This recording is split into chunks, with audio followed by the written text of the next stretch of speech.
Olá, sejam todos bem-vindos. Mais um episódio do podcast 2 ou Mais. Para você que nos assiste, já deixa aí aquele joinha, compartilha esse episódio, porque hoje o episódio está fantástico, tem um conteúdo muito bacana e eu tenho certeza que vai edificar a sua vida. Vou lhe dizer uma coisa, fique até o final, porque com certeza você vai sair daqui hoje edificado. Hoje estou recebendo o convidado aqui, Everton Matias. Seja bem-vindo, querido. Obrigado, é um prazer estar aqui contigo. Eu tenho certeza que o Senhor vai ministrar às pessoas que estarão assistindo e vamos compartilhar, né, acerca da nossa história. É isso aí. E guarde esse nome, porque esse homem aqui, quando abre a boca, meu amigo, para pregar, o homem é uma labareda, viu? Bom, sem muitas delongas, vamos iniciar aqui, né, Everton? Me conta um pouco como veio essa história, como veio esse chamado, de onde surgiu, se já era de casa. Conta pra gente aí. Minha história é uma história bastante diferente, né, da de muitos pregadores que surgiu. Apesar de eu ser já de berço cristão, meus pais eram da Assembleia de Deus, eu cresci na Assembleia, ali no bairro de Sussuarana. Sim. E a princípio eu não queria nenhum contato com essa questão de pregação por acompanhar os meus pais, ver a dificuldade que era. Por muitas das vezes eu via o meu pai saindo para pregar e voltar para casa caminhando porque não tinha recebido nenhum transporte. E a gente também veio de um contexto muito complicado, porque a gente tinha muitas necessidades, né? A gente morava praticamente na pior casa do bairro, a gente passava muita dificuldade financeira, questão de alimentos, e isso tudo, de uma certa forma, vai nos marcando, né? Sim. Mas a gente conseguia perceber que Deus fazia os milagres, providenciava pessoas, mas contato com pregação, eu normalmente não tinha ideia de que eu me tornaria um pregador. E aí foi quando a gente saiu do bairro da Sussuarana. Eu saí de lá com 12 anos. Hoje eu tô com 31. Foi quando a gente congregou na Lírio dos Vales, do pastor Sim. Rogério Dantas. E aí meus pais lá foram consagrados a pastores. A nossa vida, de uma certa forma, começou a mudar. Sim, na Lírio. Na Lírio dos Vales. E aí a gente saiu da Sussuarana, foi morar na Pituba já, em um bom lugar. E foi aonde tudo começou na minha vida. Porque na Assembleia eu só fazia parte do grupo. E eu sempre fazia o papel de Lázaro ou do diabo. Sempre fazia isso. E na Lírio dos Vales eu tive a oportunidade de tocar bateria. Eu via o pessoal no louvor tocando e eu comecei a querer tocar. E aí até um amigo meu, né, que ele é cantor, Gene Ramos, Sim. foi quando ele começava a me incentivar. Certo. Mas deixa eu só para entender um pouco. Mais ou menos com quantos anos que essa história começa a mudar? Porque já saiu de Sussuarana e foi para Pituba. A gente começou a ter essa mudança, eu tava com uns 12 anos. Já pregava? Não. Ainda não. Até então não. Nunca tinha pego no microfone, nada. Só que eu me lembro que uma vez eu fui num culto com o meu pai, lá num bairro chamado Tubarão. Uhum. Meu pai foi pregar e ele estava pregando muito. E eu jovem, eu acho que eu tinha uns 8 anos. E aí meu pai estava pregando e eu, dentro de mim, eu falei assim: Deus, se um dia eu pregar, eu quero pregar igual ao meu pai. E eu me recordo bem que quando a gente saiu do culto, veio um vaso, né? Um irmão, ele veio marchando assim. Ele tava de havaiana preta, de calça social branca e uma camisa preta. E eu me recordo muito bem, porque isso foi marcante. Gravado, né? E ele segurou assim no meu braço e fez assim: olhe, meu jovem, você estava lá dentro do culto e você falou para Deus no seu íntimo, dizendo que se você fosse um pregador, você queria pregar igual ao seu pai. mas eu te farei melhor do que ele, e essa parte aqui é complicada, né? Eu te farei melhor e eu vou te levar em muitos lugares. Mas eu tinha 8 anos para 9, eu ainda não tinha muita compreensão disso, e foi a única vez que eu ouvi algo relacionado ao meu futuro. Caramba, é impactante isso, né? Porque, claro, todo pai ele quer que o filho o supere, né? Eu vejo isso em casa, né? Eu tenho um filho, eu tenho um de 14, tenho um de 12 anos, e tá bem alto já, e aí direto ele fica se comparando comigo, ele fica botando ombro com ombro. Tô chegando, meu pai. Eu digo, eu quero que você me passe não só na altura, quero que você me passe em tudo na vida, né? E que você seja muito melhor do que eu em tudo que você vai fazer. Mas para um filho olhar o pai como sua referência, como seu ídolo, é diferente quando a gente ouve de alguém que vai ser melhor. Acho que vem uma responsabilidade, acho que vem um peso também junto com isso, né? Se eu tiver errado, me corrija. Sim, tá? sim.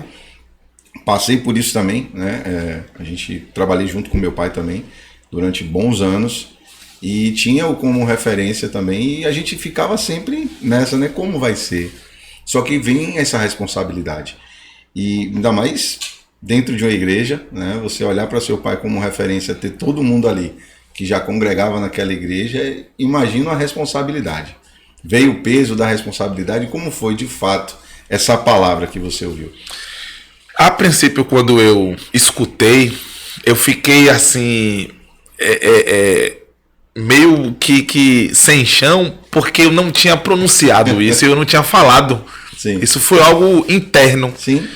E foi assim, o primeiro contato que eu tive com essa questão de que Deus revelou algo. Sim. Porque eu nunca tinha passado por essa experiência, apesar de ver meus pais fazendo vigília, pregando, Deus usando para libertar gente que estava com demônio de 8 da manhã até meia-noite, só bagaceira. Sim. Mas eu pessoalmente ainda precisava viver isso, e eu escutei, guardei, até porque eu tô falando aqui, mas a minha ficha só foi cair lá na frente, lá na frente. Acho que talvez aí tenha sido o seu primeiro contato, mesmo assim, que você com o Espírito Santo. Foi o meu primeiro contato. E muitas pessoas não acreditam, né? Quando a gente fala que o Espírito Santo revela, que Deus revela, as pessoas, quem tá de fora não entende, né? É porque, na verdade, são muitas pessoas que dizem, né? Que Deus falou, que o Espírito Santo falou. Eu acredito muito que quando Deus fala, Deus cumpre. E traz paz. Exato. Entendeu? E já era um sentimento que havia dentro de mim, mas eu ainda não tinha externado para ninguém. E foi naquele dia, naquele culto, e ninguém me conhecia. Eu era simplesmente um adolescente. Sim. E eu só participava dos cultos e sentava no banco, somente isso. E Deus falou comigo. Certo. Mas nesse momento também veio essa questão de você ter a sua referência ali com o seu pai. Você acha que teve um peso nisso? Sim. Tipo, quando é entrega essa palavra, que você vai ser melhor que seu pai, vai superar. Sim. Porque eu sempre tive meu pai como referência. Sim. De pregador. Eu sempre tive, né, a minha mãe também como referência de uma grande mulher de Deus, por conta de todo o contexto de que a gente já vivia, do que a gente passava, e eu percebia neles uma paixão por Deus, uma devoção por Deus. Eu via que de fato eles tinham se entregado, e eu acompanhei, né, Deus usando principalmente o meu pai nessa questão da pregação e dos sinais. Sim. Então era a única pessoa que eu tinha como referência de tudo, né, de todo Sim. um contexto, principalmente espiritual. Então foi algo que marcou a minha vida, e por esse quesito eu queria ser igual a ele. Certo. E aí, quantos anos? Eu tinha de 8 a 9 anos. Ah, foi antes então? Antes disso. Aí com 12 anos eu fui para Lírio dos Vales, eu comecei a tocar bateria, e aí da bateria o pessoal falou que eu tinha vocação para mexer no som. Olha aí eu virei um sonoplasta. E aí eu comecei a botar o som, né? Na vigília, eu participava de todos os cultos. E bateria eu ainda estava desenvolvendo, o pessoal me dando oportunidade. Uma das pessoas que mais me deram oportunidades assim para tocar foi o Geni Ramos e um pastor chamado Ailton Labareda, que ele tocava uns corião de fogo. Eita. Eu tinha uns de 12 a 13 e ele cantava 2 horas de relógio sem parar, os braços cansavam. Mas aquilo ali foi me dando experiências e tal. E aí a gente passou por esse período na Lírio dos Vales de quase 10 anos, né? Meus pais foram pastores, abriram igrejas, meu pai morou fora do país, né? Em Portugal e tal. E você acompanhando? Não. A gente ficou aqui no Brasil. E aí quando meu pai ele voltou para o Brasil, o pastor Rogério abençoou e os meus pais seguiram o ministério, que hoje é Igreja Batista Kadosh, que fica ali no Vale das Pedrinhas. Sim. E aí dentro desse processo que os meus pais saíram da Lírio dos Vales, eu fiquei muito triste. Eu fiquei desapontado por muitas coisas que aconteceram. Problemas internos, né? Que toda igreja tem. E aí eu me lembro que eu estava sentado na escada assim da rua da minha casa e um amigo meu passou de carro. Na verdade foram 2 amigos. Dig, ele cantava até numa banda de pagode chamada Leva Nós. Conheço o Dig. Pronto. E o Rafinha, que hoje é produtor. Eles Rafinha passaram... RSQ, exatamente. Eles passaram e aí Dig falou: rapaz, eu vim aqui te buscar para te levar numa igreja. Aí eu falei: é mesmo? Ele é. Aí eu me ajeitei e fui. E era a igreja do pastor Walter Júnior, Ministério do Amor de Cristo, que ficava ali na ABO, no Itaigara. E foi uma terça-feira à noite. Eu fui, cheguei num culto, quem estava cantando foi Serginho Fernandes, que hoje é pastor. Isso, exatamente. E aí eu entrei, né? Um culto maravilhoso e tal. Eu tinha o quê? Eu tinha uns 16 para 17 anos. Eu entrei, sentei, fiquei lá. Aí daqui a pouco, Dig falou assim: rapaz, a igreja tá sem baterista. Aí eu fiz assim: não, se o pessoal quiser, eu toco aí. Aí eu sentei e toquei. E eu nem era de lá. Quando acabou o culto, Dig chegou para o pastor Walter e falou assim: ele é filho de pastor e tal. A gente congregava junto na Lírio dos Vales e ele quer vir congregar aqui. Aí pastor Walter é mesmo e tal, então já me ajude a desmontar o som. Aí eu já tava como obreiro naquele dia ali, exatamente. Aí eu desmontei o som e tal, me deram carona, eu voltei para casa. Agora, eu fiquei curioso, cara. Sim. Como foi essa amizade com o Dig? A galera da música mesmo. Sim. Com Rafinha também. Pronto. Dig eu conheci na Lírio dos Vales, porque ele se converteu lá. Tá. Só que ele saiu com a esposa dele, Fernanda, e foi congregar na MAC, que é Ministério do Amor de Cristo. E meio que a gente perdeu o contato. Se falava assim, esporadicamente. Mas nesse dia, nessa terça-feira, ele passou na rua da minha casa para me chamar e me buscar. Ele com o Rafinha. Aí teve o culto da terça-feira, eu desmontei o som, aí o pastor Walter pegou e me convidou para congregar lá. Eu falei: então pronto, já que eu tô sem igreja, eu vou congregar aqui com o senhor. Mas seus pais estavam sem igreja também? Não, meus pais já estavam pastoreando. Só que assim, né? Ser filho de pastor não é fácil. Sim. Sabe? Existem muitos conflitos, tem muita coisa.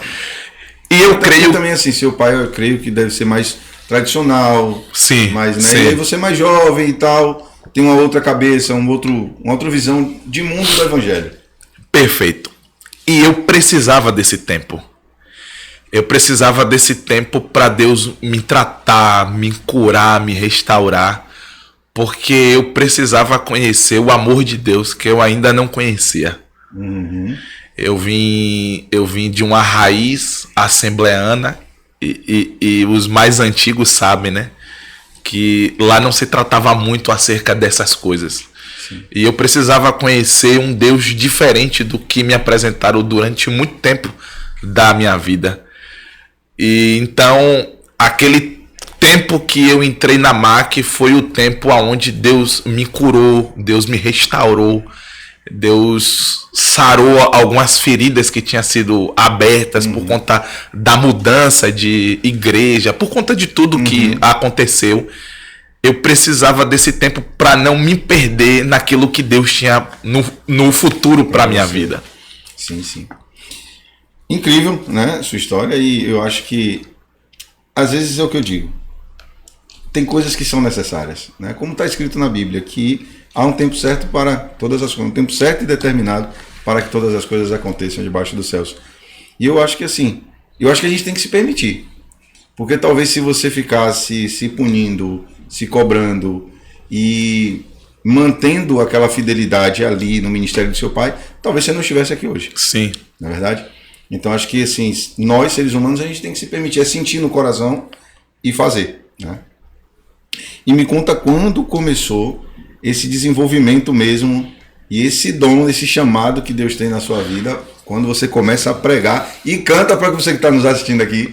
O homem também é cantor, meu irmão. Quando esse homem abre a boca para cantar, o negócio fica diferente. Vamos lá. Partindo para a questão da pregação, ela foi desenvolvida na MAC, lá com o pastor Walter Júnior. Lá eu só tocava bateria, né? E aí eu tava no culto, né? Tinha acabado de ministrar o louvor. Eu ouvi uma voz muito clara. João 4, a mulher samaritana. Meu Deus. Aí eu olhei pro lado assim e perguntei a Serginho: você falou comigo? Ele: não. Aí eu fiz: beleza. Pastor Walter estava pregando. Foi um domingo de noite. Aí pastor Walter estava aqui ministrando. Eu estava com pressentimento de que o pastor Walter pararia de pregar e me chamaria. Só que eu falei assim: rapaz, eu acho que eu tô ficando doido. Do nada, pastor Walter parou. Que não é do nada. Que não é do nada. E lá não era costume ter esse tipo de movimentação. Pastor Walter fez assim: irmãos, Deus falou comigo aqui. Quem vai terminar de pregar é Everton. A igreja toda olhou para mim. Serginho fez: tu sabe pregar? Eu fiz: não. Meu querido, em Deus, eu nunca tinha pego nenhum microfone. Nunca, na minha vida. Aí eu fui, levantei, eu usava um black, né? Grandão, porque eu tocava, meu sonho era ser músico mesmo. E aí eu levantei, peguei no microfone, li o texto e comecei a pregar. Aquele dia foi o dia que Deus disse assim: ó, começou. Aí foi quando Deus começou a usar os vasos de forma muito mais clara. Eu quero te usar e tal. Aí quando acabou o culto, o pessoal veio falar comigo para querer saber: rapaz, você já pregava e não sabia? Puxa, que palavra e tal. Meu filho, você carrega algo de Deus na sua vida. Assim, eu já tinha noção, porque, né, o tempo de idade, a maturidade já estava chegando. Exatamente. Eu já sabia que era influência, né, do crescimento por conta da minha família. A unção de Deus, o chamado, né, a vocação. E as minhas respostas sempre eram: não, eu não sou pregador, não. Eu sou baterista. Mas dentro de mim eu já sabia.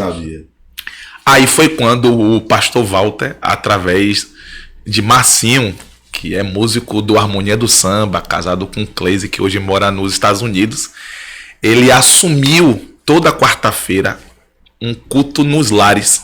E ele me convidava, né, a mim e outras pessoas para poder ministrar. Mas era uma palavra de reflexão, de 10, 15 minutos. Células, né? Exatamente. Porém, ele não sabia que já era Deus me preparando para viver algo. Então, assim, tem gente até que me pergunta: você já fez teologia? Não. Você já fez? Não. E você começou como? Na escola de Deus mesmo. Mas é o que a gente estava conversando aqui antes, né? Hoje tem algumas igrejas, como a gente conversou aqui nos bastidores, que para o cara subir no púlpito ele precisa ser formado mesmo, bacharel em teologia. Não é só curso, é faculdade mesmo. Sim. E eu acho que isso é mera coisa dos homens. Sim. Né? Porque quando Jesus pregava, quando João Batista pregava, não existia isso. E eu acho que chamado é chamado. Né? Como eu falei, tem gente que vai ter bacharel em teologia, vai ter vários cursos, vai abrir a boca para pregar e só vai ter performance. Você não vai sentir a presença de Deus. E às vezes um cara que nunca fez vai ter uma dicção, vai ter uma oratória. Aí você vai perguntar, quem te deu? O mestre dos mestres, o professor dos professores. E assim, não é porque eu estou na sua frente, mas é divino quando a gente está realmente vendo alguém pregar e sentir a presença, né, do Senhor. É diferente. É algo que você sente. É o que eu digo, não é de fora para dentro, é de dentro para fora. E isso faz total diferença. Total diferença. Perfeito. Então foi quando eu comecei ao pontapé inicial da minha vida como pregador. Mas as minhas agendas eram pregar no culto nos lares. Aí foi quando eu, junto com o Marcinho, e isso quero deixar bem claro aqui, o Marcinho, ele tem uma importância na minha vida muito grande, porque ele foi quem me deu a oportunidade. E eu não comecei pregando para 100 pessoas, para 500 pessoas. Eram 8, 5 pessoas. E a gente marcava muito de ir para casa dele, orar e ler a Bíblia. E todos os momentos, né, que a gente parava ali para meditar, a gente fazia jejum, propósito, demônios se manifestavam, as coisas. E nós dois juntos, né, a gente crescendo ali, amadurecendo. E foi quando eu saí da MAC, né, depois de alguns anos, e fui congregar oficialmente no ministério dos meus pais. Aí eu já não fui como baterista. Sim. Eu já entrei lá como um pregador. Eu já pregava, mas ainda eu estava meio verde, né? Sim. Mas aí eu quero saber como foi para seu pai agora ver esse retorno do cara diferente. Sim, né? sim. Rapaz, foi meio engraçado, porque eu vim de um contexto, né? De um relacionamento meu frustrado, e eu não estava muito bem emocionalmente falando. E os meus pais tinham uma agenda numa cidade, né, chamada Gandu. Conheço demais. Pronto. É perto da minha terra. Ah, é? Pronto. Meu pai pregaria no sábado e a minha mãe no domingo. E a minha mãe olhou e falou: leve Everton no meu lugar. Aí meu pai fez: e Everton prega? E tal, não sei o quê, como é que pode? Tá, e ficou naquela coisa. E eu entendo a preocupação dele, festa, a igreja o convidou, então tem toda aquela preocupação, né? Para que tudo dê certo e funcione.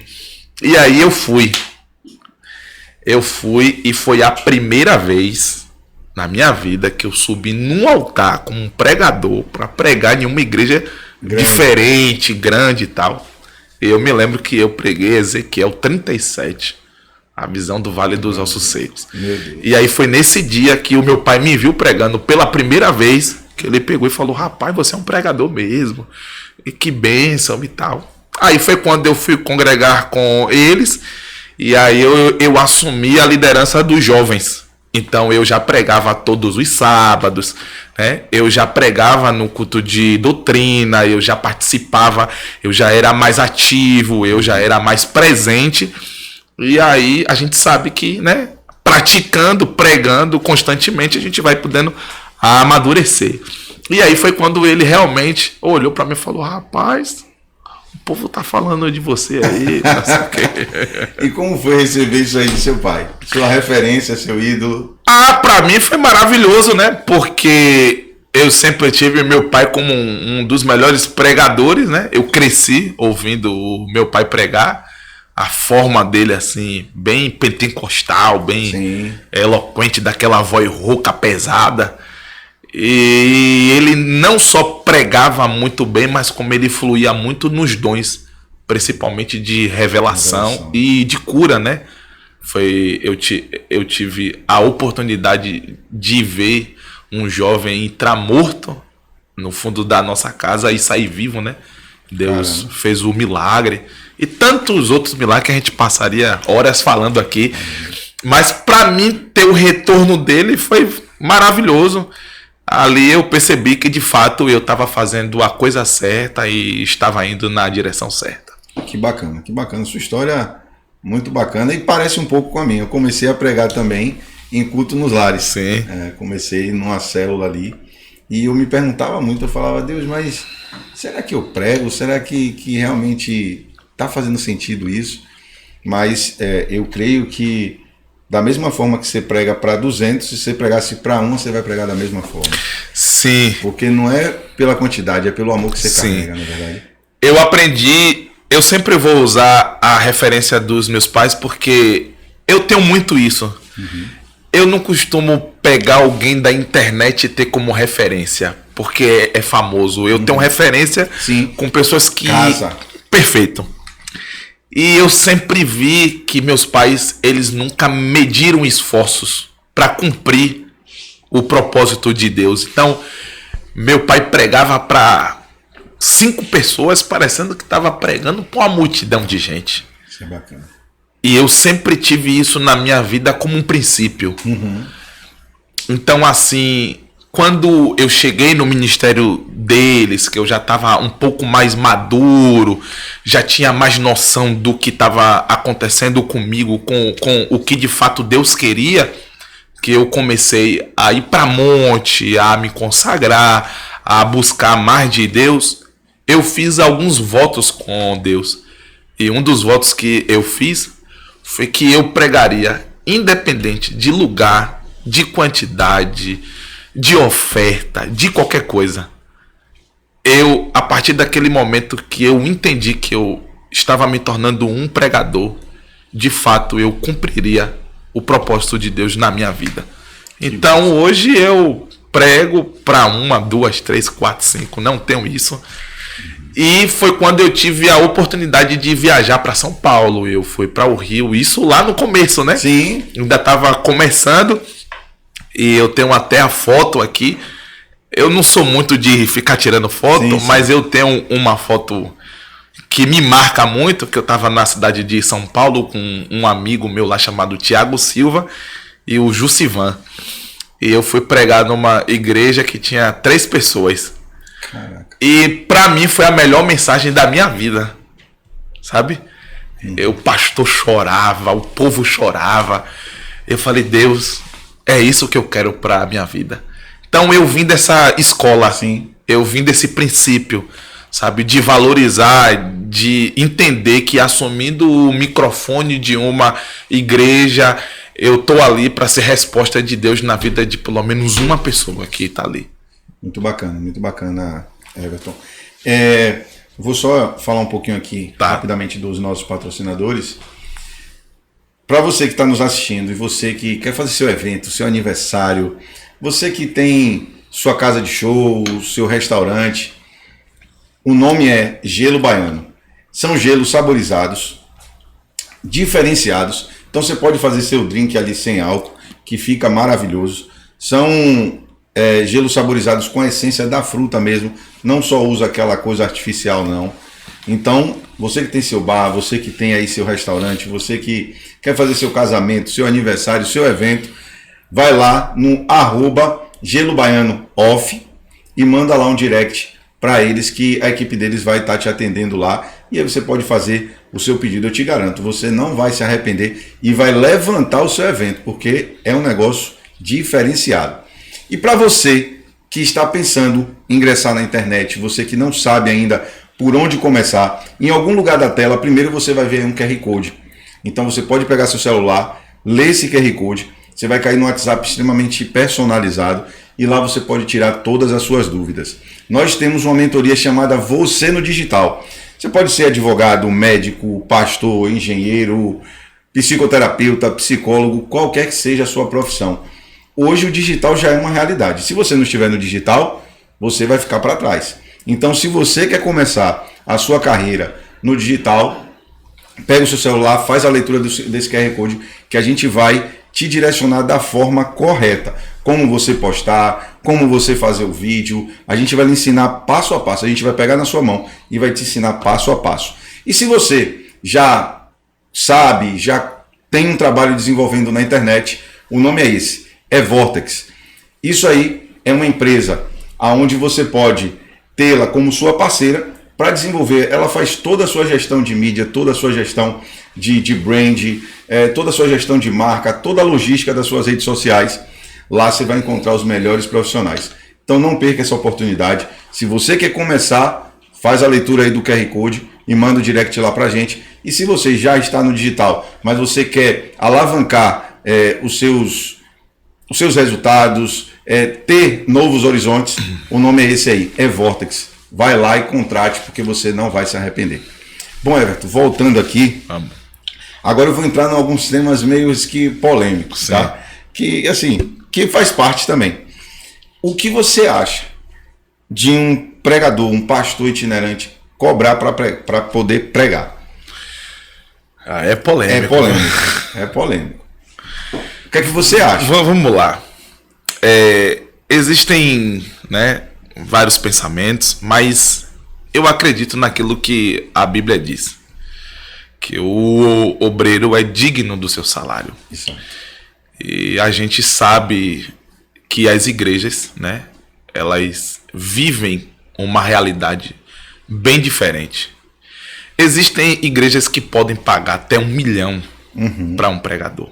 Agora existem igrejas que não podem pagar. E eu só não concordo quando um pregador ou um pastor ele estipula um valor. Perfeito. E ele cria uma bolha de que ele só vai em determinados locais. Ele começa a criar uma empresa. Exatamente. Então, assim, existem igrejas que não são pequenas, mas que têm 100 membros e que queria ter aquele pastor. Queria poder trazer um cantor para a festa que é famoso, que é muito conhecido, mas não há recursos. Então, eu acho que é isso que causa uma chateação no meio evangélico por conta dessas coisas. Agora, quando não se cobra, aí já tem um outro lado. E eu posso falar do meu lado porque eu não cobro. Já deve ter recebido envelope vazio. Eu não cobro. E eu vou te falar uma coisa. Se você não mamar a obra, se você não mamar o rei, não esqueça. Separa. Porque assim, o que falta muito é honra. A questão, às vezes, não é nem o valor, a quantidade.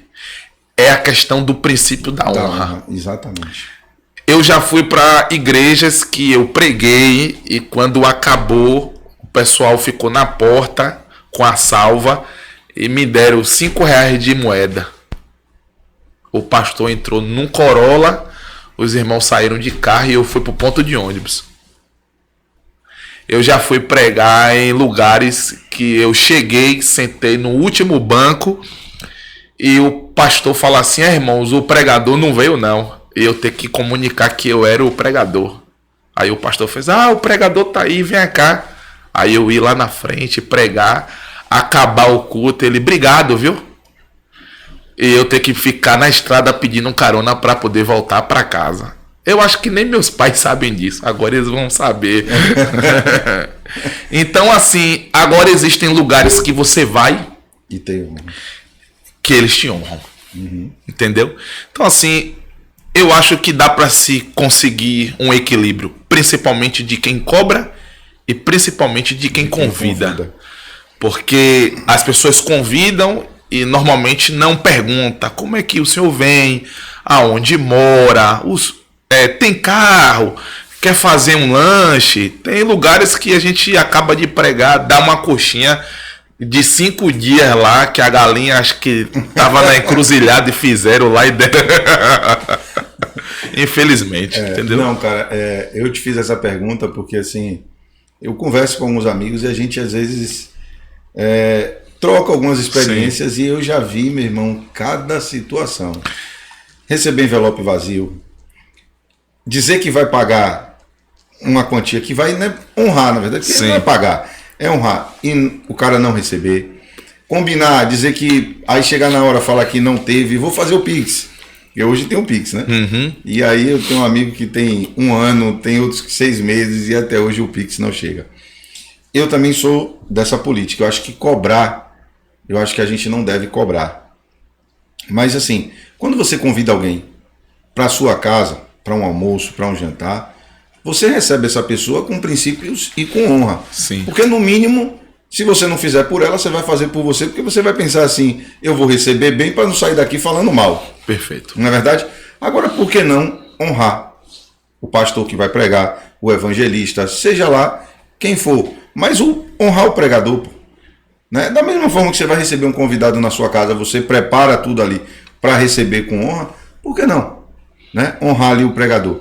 E eu acho isso, cara, é uma falta de princípio mesmo e de humanidade. Sim. Né? Porque assim, se a gente não pensar no nosso próximo, porque a gente fala tanto, tem, né, prega-se tanto sobre o amor, sobre a fraternidade, sobre ser reciprocidade, e muitas vezes a gente vê isso nas igrejas e não vê a prática disso, né? As lideranças não estão praticando isso, e realmente isso tem, assim, me entristecido. Sim. E eu acredito que quem cobra hoje é porque já passou muita por coisa. esse tipo de constrangimento.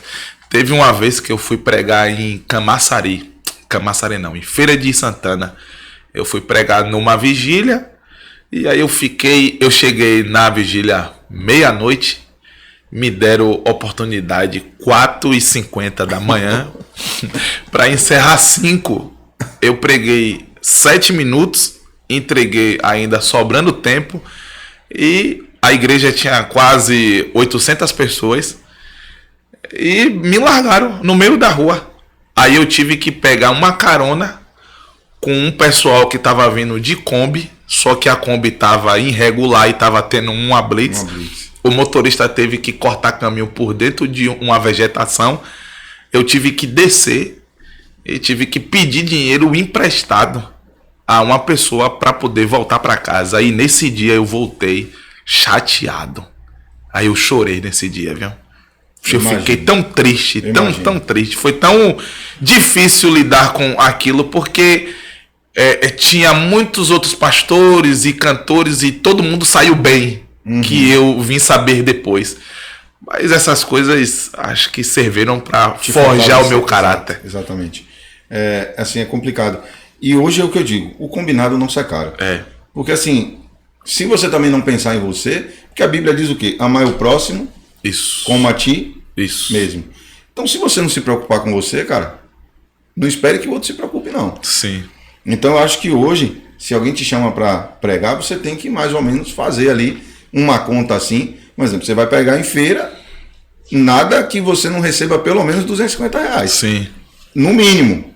Isso eu estou colocando o mínimo do mínimo. Sim, né? sim. Porque tem o seu transporte, tem a sua alimentação, né? Tem pedágio. Né?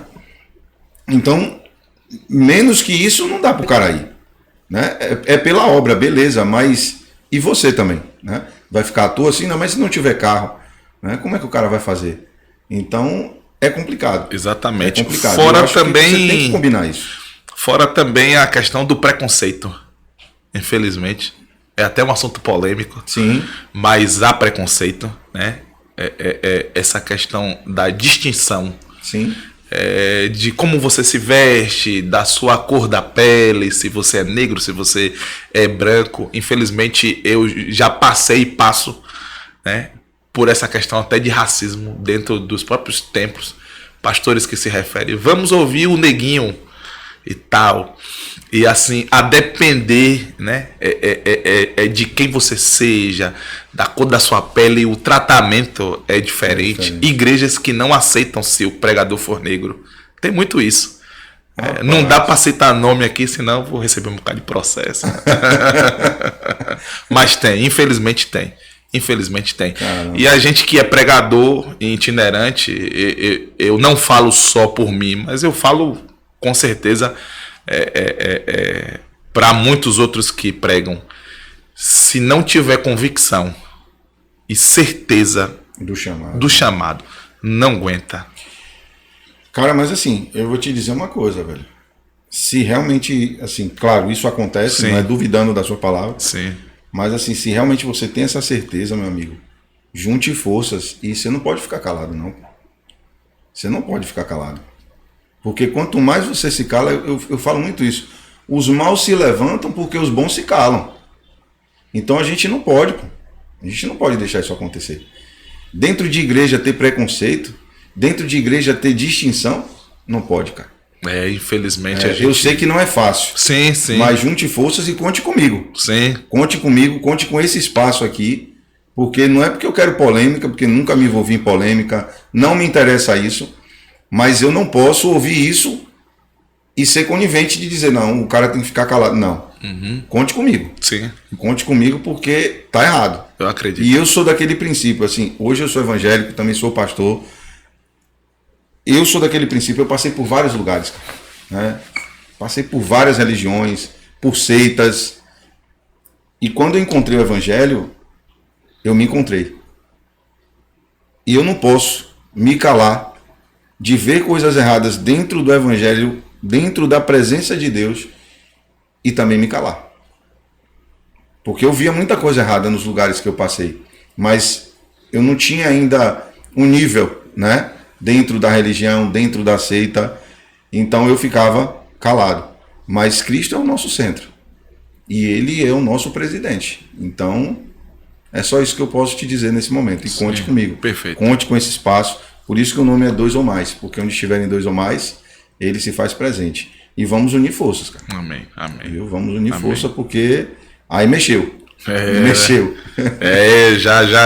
Já passei por algumas situações bem constrangedoras, assim, que na hora você tem que ter muito equilíbrio, né? Para não fazer besteira e não perder até sua razão. Exatamente. Né? Mas é bem notório, né? E aí a gente vai pedindo graça a Deus para manter o foco e chegar lá e pregar e ser boca de Deus para a vida de quem está ali ouvindo, que às vezes não tem nada a ver com o que está acontecendo nos bastidores. É o que eu falo, cara, às vezes também essas pessoas precisam abrir os olhos. Sim. Porque às vezes vai ficar ali dentro sendo enganado a vida inteira. Sim. Né? Mas enfim, é claro, não estou dizendo que você tem que fazer. Não, eu sei. Mas assim, repense, una forças. Se você passa, você deve conhecer outros amigos também que passam, une forças e levanta essa bandeira, pô. Talvez seja uma revolução que tem que acontecer, não sei. Estou falando para você o que eu senti aqui. Eu tô entendendo. De mudança mesmo, de mudança e quebrar alguns paradigmas que precisam ser quebrados. Porque é o que eu falo. As pessoas falam muito de política. E não vou me envolver na política porque pessoas boas não se envolvem na política. Falo, velho, a gente tem que quebrar isso. Porque se os bons não entram, os maus continuam reinando. Não é verdade? Concordam, claro. Então é mais ou menos nesse princípio. E aí a gente tem um outro tema aqui polêmico eu lembrei aqui, e eu tenho observado muito isso, que hoje existem muitos pregadores que estão atrás de performance no púlpito, ao invés de presença. O que é que o Everton, que tem uma experiência aí que durante muito tempo, o que é que você vê, o que é que você pensa sobre isso, cara? Rapaz, é um assunto bastante complicado, porque infelizmente a gente está vivendo dentro desse contexto, né? E E isso se deu a ascensão muito depois dessa questão da internet. A internet, né, na visão de alguém que tem maturidade, é bênção. É bênção porque consegue transmitir o evangelho, o reino de Deus para muitas vidas que são alcançadas, mas tem que achar o equilíbrio. Então, assim, hoje se tem muita cobrança de que já não é mais a questão da mensagem transformadora, do centro do culto ser Cristo. É aonde eu preciso tocar nas suas emoções. É aonde o movimento humano precisa ser muito mais latente, muito mais forte. Então, eu crio um personagem. E é aquela coisa, né? Rapaz, tem que fazer virar. Tem que fazer dar certo. E eu tenho uma personalidade bastante complicada assim, porque eu não como muita pressão. Eu não como muita pilha. Então, assim, eu posso falar por mim. Eu não sou movido por esse tipo de movimento. Sim. Tem que fazer virar. Tem que fazer dar certo. O povo tem que pular, vibrar, não sei o quê. Você já recebeu convites ouvindo isso, né? Já. Ó, vai vir aqui, Já. tem que fazer um negócio... Já. E eu já tive agendas canceladas, porque o pessoal me liga ou manda mensagem no WhatsApp e a primeira coisa que pede é seu Instagram. Aí olha o Instagram, vê que não tem muita coisa virando e diz: infelizmente o senhor não é o perfil do nosso evento, do culto, a gente vai deixar para uma outra oportunidade. Eu fico muito tranquilo, porque assim, eu não sou boneco, Sim. eu não sou artista, Sim. eu ainda sou um pregador da palavra, apesar de não ser famoso, mas eu me considero um pregador da palavra de Deus, e isso para mim é algo muito valioso, sabe? Eu sou um carregador de sementes do reino. Então, eu perco muitos convites, eu perco muitas agendas, porque eu não faço parte do métier, porque tem o métier, né? Eu vou falar de Salvador. Salvador tem o métier, aquela coisa de você fazer parte do jogo e tal, fazer parte ali daquele grupo, senão você não se torna um deles e as suas agendas não são consolidadas e tal. Então eu não sou movido por isso. Eu era um baterista. É minha história. Sim. Eu era um baterista, Deus me fez ser um pregador, foi promessa dele. E um dia no monte, lá no Costa Azul, orando sozinho, a minha oração para Deus naquele dia foi: Deus, quando o Senhor chama, o Senhor garante. Perfeito. E hoje eu vou em lugares que Deus me permite estar. E eu volto porque eu sei entrar e sei sair. Sabe? Então, assim, hoje mais do que amizades, eu tenho construído alianças com muitos pastores. Eu tenho pastores que são referências na minha vida e que são muito mais velhos do que eu e que me exortam acerca disso, para não fazer parte desse movimento, dessa performance de ter que virar, de ter que o seu nome ser evidenciado, para que o culto acabe, todo mundo venha e te siga e comente: rapaz, o cara quebrou tudo, o cara virou tudo. É um hype, né? É um hype, mas eu digo com muita clareza: isso passa. Isso passa. Isso passa. Eu aprendi que um ministério consolidado e um ministério de sucesso é quando você cumpre aquilo que Jesus disse. Eu escolhi vocês para que vocês deem frutos e os vossos frutos permaneçam. Perfeito, cara. Então, chegar, todo mundo chega. Agora, permanecer é difícil, né? Hoje eu falo muito isso, né? Às vezes nas minhas rodas de conversas, eu falo, tem muito pregador pregando motivação. Vai lá, motiva, e a pessoa às vezes sai dali impactada e tal, mas amanhã a pessoa tem a mesma vida. A pessoa não tem mudança. E na minha vida eu aprendi, não só se eu estiver pregando, eu aprendi que vale muito mais a pena você ser ativacional do que motivacional. Porque quando você é ativacional, você ativa algo, né? É igual mudança e transformação. Quem muda pode voltar. Sim. Mas quem se transforma não volta mais, né? Porque justamente transformou. Então não tem mais como você voltar a ser aquilo que você era antes. E quando você age na ativação, você faz a pessoa ir para casa com a reflexão. Você faz a pessoa ir para casa com uma palavra. Você faz a pessoa ir para casa e ela chegar em casa e ela refletir, né? Perfeito. O que eu tenho feito, como tem sido, como é que eu estou vivendo para Cristo? Como é que eu estou congregando de fato? Eu estou indo ali só por ir, como eu já ouvi, né? Pessoas dizem: só vai na igreja domingo. Aí vai na igreja no domingo, sai do culto e diz: culto de domingo, semana abençoada. Quando alguém eu falo assim: vem cá, você esqueceu da matemática?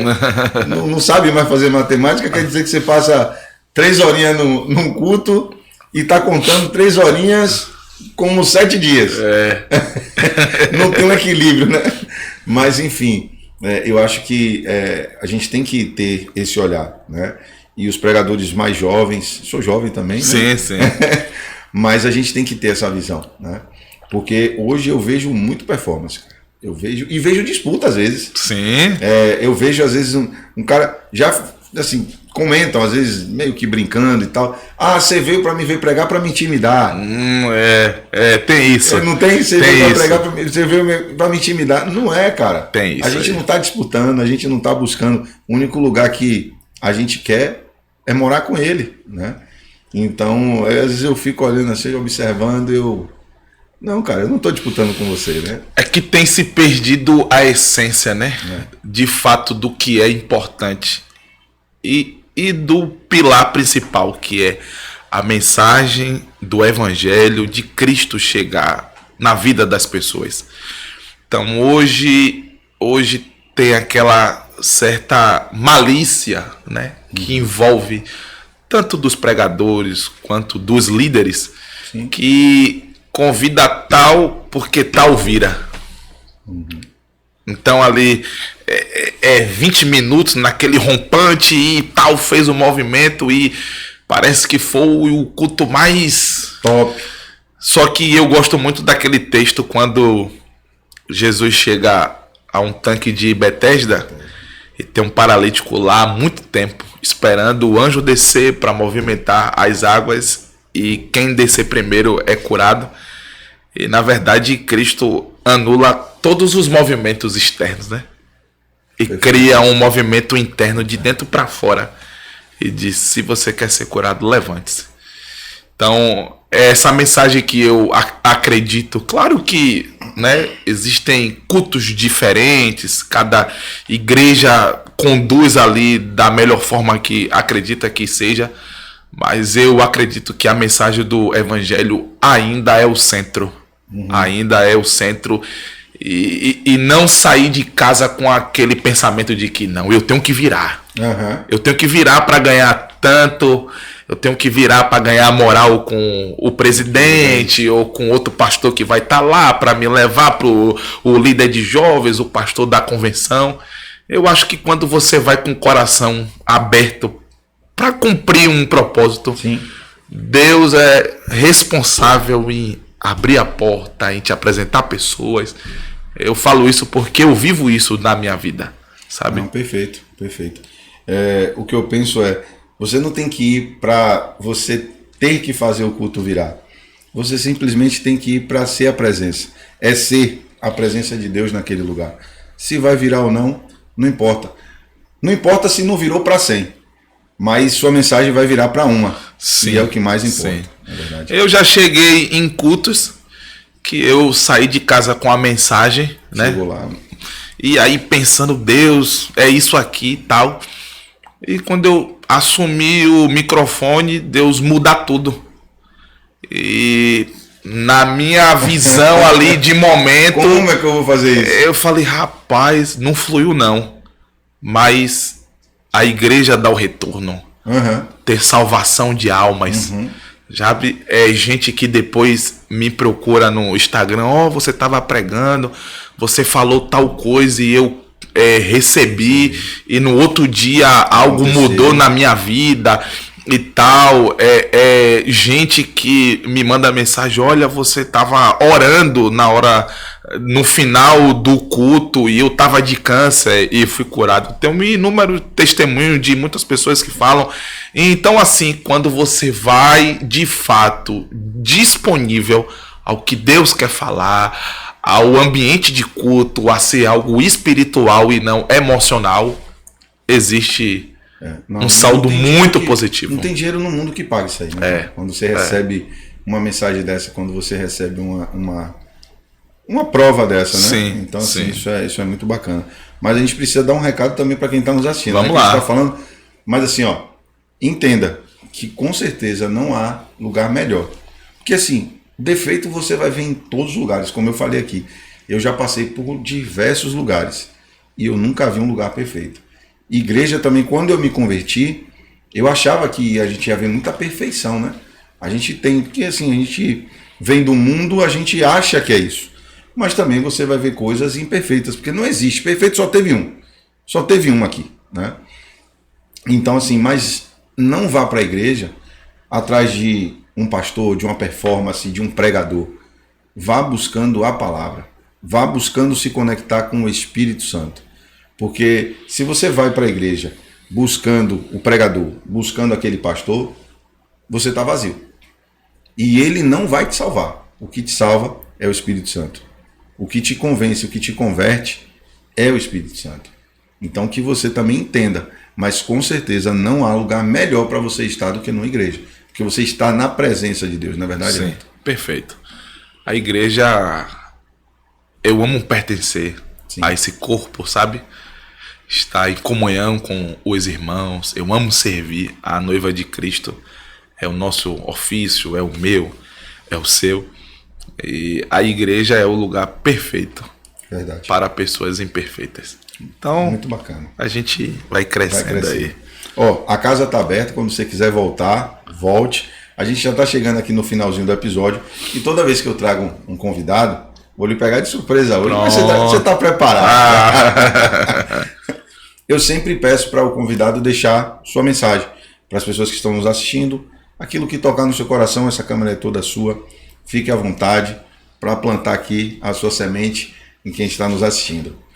A mensagem que eu tenho para você que está aí do outro lado da tela é um texto que a Bíblia diz assim, João 3,16. Porque Deus amou o mundo de tal maneira que deu o seu único filho para que morresse, porque todo aquele que nele crê não pereça, mas tenha a vida eterna. Existe uma vida em Cristo, existe um caminho, existe salvação para a sua casa, existe um Deus que quer se revelar para você de uma forma como você nunca experimentou. E o meu conselho para você, diante dessa câmera, desse podcast, é que você tenha um encontro com o amor de Deus. Eu profetizo que haverá restauração na sua casa, na sua família, e creio que através desse quadro aqui, o Senhor Deus falará ao seu coração. Que Deus te abençoe. Ô, glória! Amém. Então é isso, gente. Para você que ficou aí até o final, eu falei que fique até o final que sua vida ia ser edificada. E com certeza sua vida foi edificada. Sendo edificada, aproveite. Se fizer sentido para você, compartilhe esse episódio com mais alguém que está precisando de uma palavra de uma motivação. Você vê que o Everton trouxe aqui um pouco da história dele, né? Ele pôde compartilhar com a gente desde o início da sua trajetória até os dias de hoje. Então compartilhe, deixe aí a sua curtida, porque fortalece, é de graça, não paga nada. Então você fortalece também para que a gente continue trazendo mais convidados aqui, para que a gente traga mais conteúdo para a sua vida e que você possa aprender com cada um desses convidados que aqui vem com muita vontade de transmitir o seu conhecimento e transmitir um pouco da sua história. Meu muito obrigado e te encontro no próximo episódio. Até lá!